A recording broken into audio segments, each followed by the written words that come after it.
ఫైనల్గా అయితే తిరుపతి వస్తాం అనమాట. తిరుపతి వస్తాం తిరుగుతున్నాం బేవర్స్గా. మా పోషిత్ గడు తీసుకొస్తున్నాడు అని చూపిస్తాను. చూసారా వాడు వీడియోలో పడ్డం కొంచెం కూడా తిరుపతి అన్నీ చూసి ఉంటారు. కానీ ఈసారి వైకుంఠ ఏకాదశి కదా, కొంచెం లైటింగ్స్ అవి బాగా పెట్టారు. సో ఒకసారి మళ్ళీ అవన్నీ చూపిస్తాను. అదే ఈ వీడియో. ఓకే.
జపాలి వెళ్ళాను. జపాలి అయితే అసలు మారేడుమిల్లి, అరకు ఏం పని చేయవు. నేచర్కి అంత దగ్గరగా ఉంది గాయస్. బాగుంది ప్లేస్. తప్పకుండా తిరుపతి వచ్చినప్పుడు తప్పకుండా జపాలికి వెళ్ళండి. స్వామి హనుమ ఉన్నటువంటి దేవాలయంలో దర్శనం చేసుకోవాలి. హనుమ గురించి తప్పకుండా 4 మాటలు వినాలి. అయితే ఎవరు వినగలరు అన్నారు. ఎవరికి హనుమ యొక్క అనుగ్రహం కలగాలని హనుమ భావిస్తున్నారో వారు మాత్రమే వింటారు.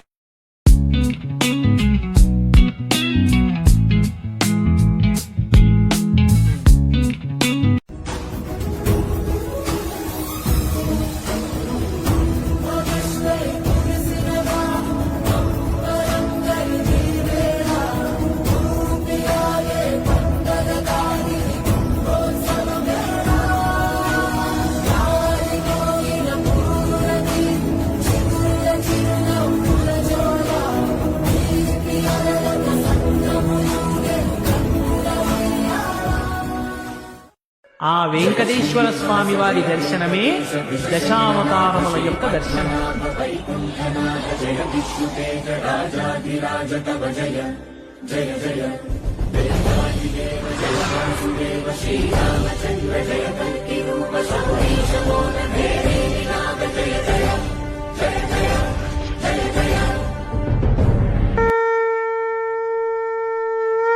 గైస్ వీడియో అయితే చూశారు కదా. దర్శనం చాలా బాగా జరిగింది. తిరుపతిలో అయితే తిరుపతి వైకుంఠ ఏకాదశి టైంలో తిరుపతిలో లేదు గైస్. ఏదో తెలియని భూలోక స్వర్గంలో ఉంది. మీ ఫ్యామిలీతో ఈసారి నెక్స్ట్ ఇయర్ అయినా తప్పకుండా వెళ్ళి స్వామివారిని దర్శించుకొని వైకుంఠ ఏకాదశి నాడు ఫుల్ లైటింగ్స్ అవన్నీ చాలా బాగుంది. గుడి రేటింగ్ అది ఎలా ఉందో కామెంట్లో చెప్పండి. ఎడిటింగ్ స్కిల్స్ డెవలప్ చేసుకోవడానికి అడుగుతున్నాను. ఇలాంటి మంచి వీడియోస్ కావాలంటే తెలుసుగా లోకల్ అప్డేట్ ఛానల్ సబ్స్క్రైబ్ చేసుకుని బెల్ ఐకాన్ ఆన్ చేసుకుని ఉంటాం. బాయ్.